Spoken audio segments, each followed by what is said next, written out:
Good morning, Flagler County. I'm Rich Carroll. You're listening to Flagler's Morning News on Tuesday, January 31st. Both Speaker Renner and Senator Hudson have been extremely supportive of all Flagler County's needs. And in the last 2 years, we've received over $15 million from the legislature. Holly Albanese, Chief of Special Projects and Flagler Library Director, expects this year to be no different. With Renner now Speaker of the House, Albanese called the relationship and support from the legislature critical. She says Flagler County has released a collaborative agenda that combines the needs of all municipalities. We think that this legislative session is going to be a good one, so we're really excited about this year. We have 5 funding requests just from the county side of it, and I'm sure there's more between all our municipalities, but 5 from the county side. It was under one basic agenda, all our needs for the entirety of Flagler County, so there was no duplication of effort, and it looks good to our legislative delegation that we are working together, and after all, we are working for the betterment of Flagler County as a whole.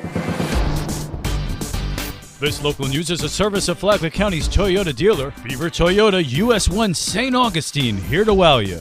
Palm Coast Mayor David Alfin won't be seeking a bid for the State House. Alfin previously told WNZF he'd be taking the past month to weigh his options. We need to have a sound voice from Flagler to support all of our current and future initiatives. So I will be listening and watching our local political parties and potential candidates. So depending on the quality of our candidates, I will make a decision by the end of January. Alfin can be held to his word now that it's the end of January. He's come out to say he's committed to serving the residents of Palm Coast and will remain on as mayor. Alfin was first elected in a special election in July of 2021 to replace then-Mayor Melissa Holland, who resigned. His term ends in 2024, and he can then run for 2 additional terms before his term limits kick in. From the WNZF Newsroom, I'm Amy Cherry. There was a heavy law enforcement presence in the I-95 and Palm Coast Parkway area yesterday afternoon. This after 2 suspects fled from a stolen vehicle near the Days Inn in Palm Coast. One of the suspects was arrested, but the other led deputies on a 2-hour search. He was located and arrested at around 5 p.m., according to the Flagler County Sheriff's Office.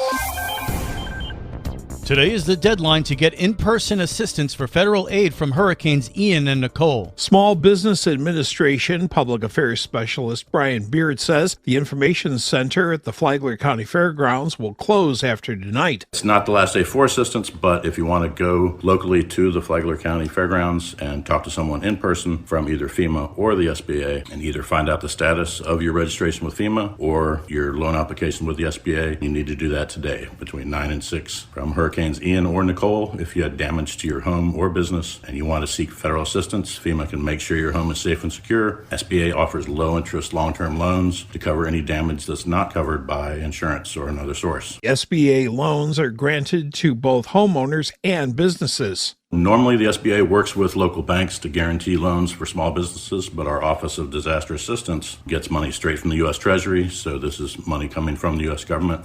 You don't have to work through a bank. The loans are only 2.3% for homeowners and 3.3% for businesses. There's a little difference between Ian and Nicole, but it's a very low interest rate. There's no interest or payments for the first year, and the term can be up to 30 years, so the payment can be fairly small. For more information about Hurricane Ian or Nicole recovery, visit FEMA.gov. For Flagler's Morning News, I'm Rich Petchke.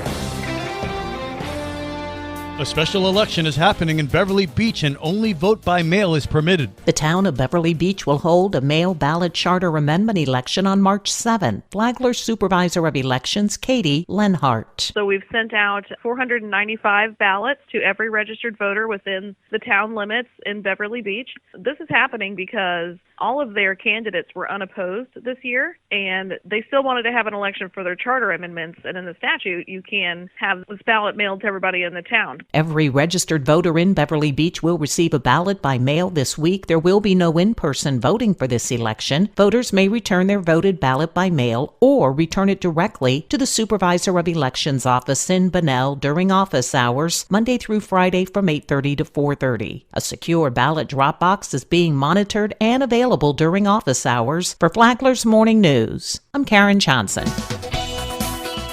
And now you're up to date on Flagler's Morning News. I'm Rich Carroll.